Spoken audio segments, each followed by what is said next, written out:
আসসালামু আলাইকুম ওয়া রাহমাতুল্লাহি ওয়া বারাকাতুহু। প্রিয় মা বোনেরা এবং ভাই এবং আব্বাজানেরা, আমি ছোট্ট একটা দোয়া আপনাদের সামনে তুলে ধরছি।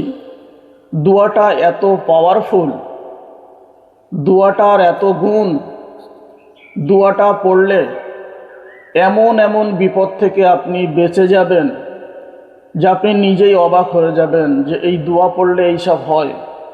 হ্যাঁ, সত্যি হয়। আপনি কঠিন বিপদের সম্মুখীন হয়েছেন, মনে মনে যদি আপনি 3 বার এই দোয়াটা পড়েন, সঙ্গে সঙ্গে আপনার বিপদ দূর হয়ে যাবে। আপনি কঠিন রোগের সম্মুখীন হবেন, মনে মনে ধারণা হচ্ছে, তাহলে আপনি সকাল সন্ধ্যে এই দোয়া 3 বার করে তেলাওয়াত করবেন।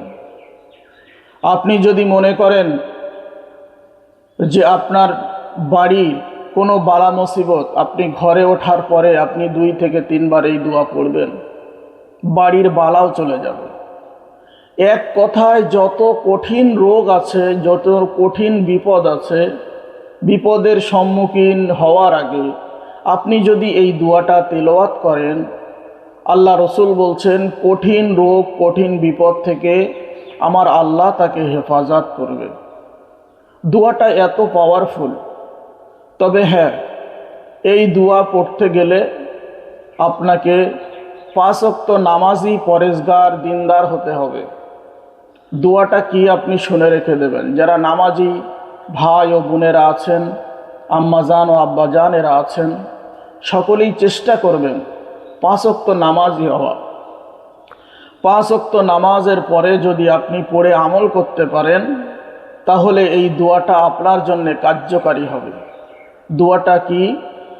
বিসমিল্লাহিল্লাযী লা ইয়াদুররু মা আসমিহি শাইউন ফিল আরদি ওয়ালা ফিস সামাই ওয়া হুয়াস সামিউল আলিম।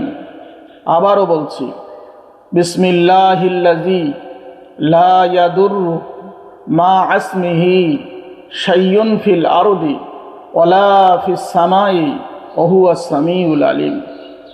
আপনি 5 ওয়াক্ত নামাজ আদায় করবেন, আর সেই সাথে সাথে দোয়াটা আমল করে রাখবেন।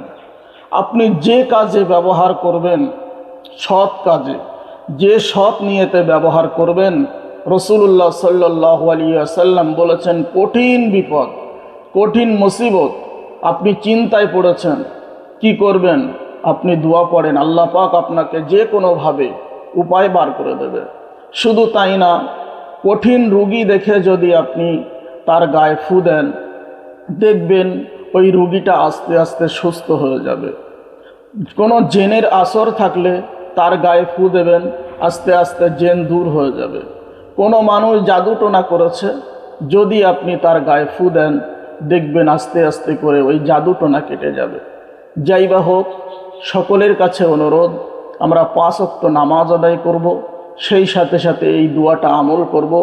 আল্লাহ পাক রব্বুল আলামিন আমাদের সকলকে হেফাজত করুন। আমিন।